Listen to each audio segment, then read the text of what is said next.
It often feels like Rockstar Games actively wants to forget Jimmy Hopkins ever existed, which is heartbreaking for those of us who still hold a candle to the franchise. The reality is that Rockstar became a victim of its own massive success with GTA and Red Dead Redemption. But now, man, you're like this place, you're a shell. Go fuck yourself.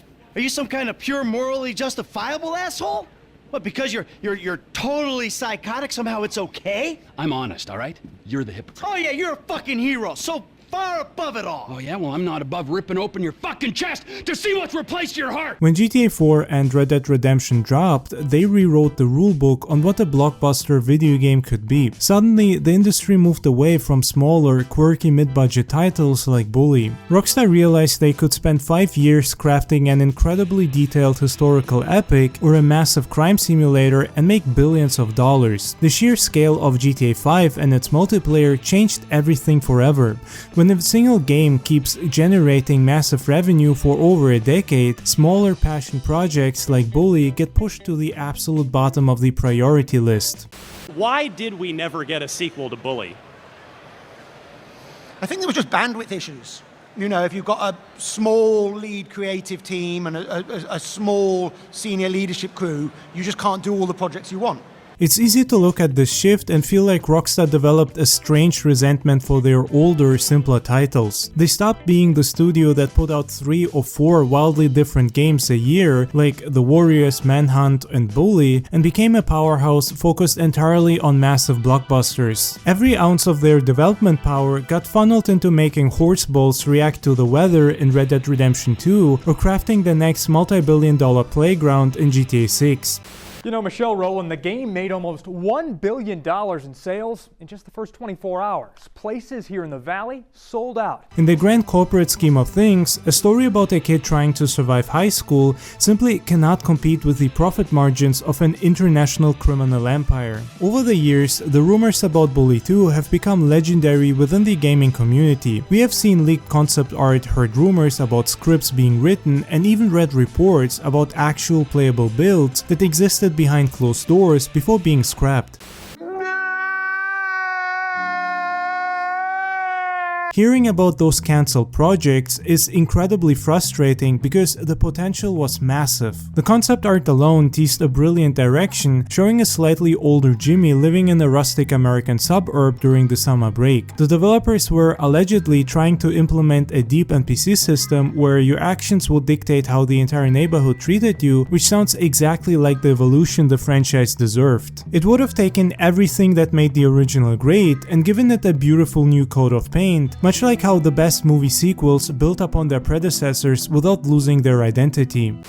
Don't you lie, because you know what happens to liars? No, I'm not lying. We kick them in the balls!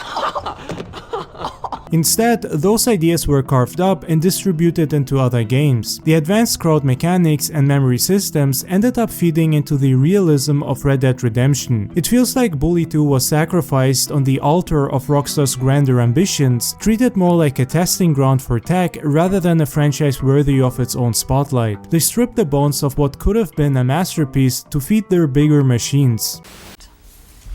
The company that created the notorious and now banned Grand Theft Auto is back with another violent video game. It is called Bully.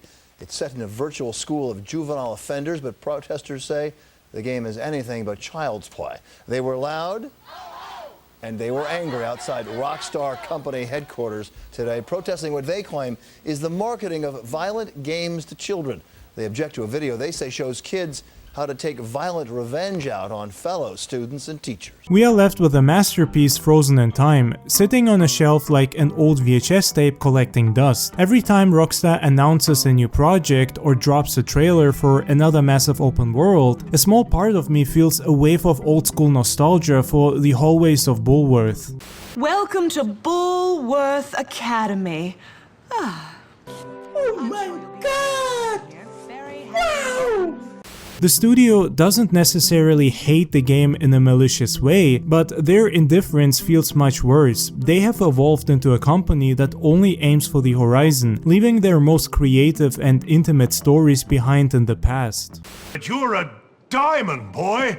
A diamond! Thank you, sir. Now take out the trash, would you, Hopkins? The original game remains a flawless time capsule of an era when video games were allowed to be smaller, weirder, and entirely driven by personality. I still boot it up just to hear that bassline kick in while walking through the school gates. Even if we never get to see Jimmy Hopkins grow up, the time we spend running around the schoolyard will always be an absolute classic. In my opinion, Bully remains one of the most tightly focused, atmospheric, and genuinely charming games ever made. It took the teenage angst of the mid-2000s, wrapped it in a brilliant acoustic soundtrack by Sean Lee,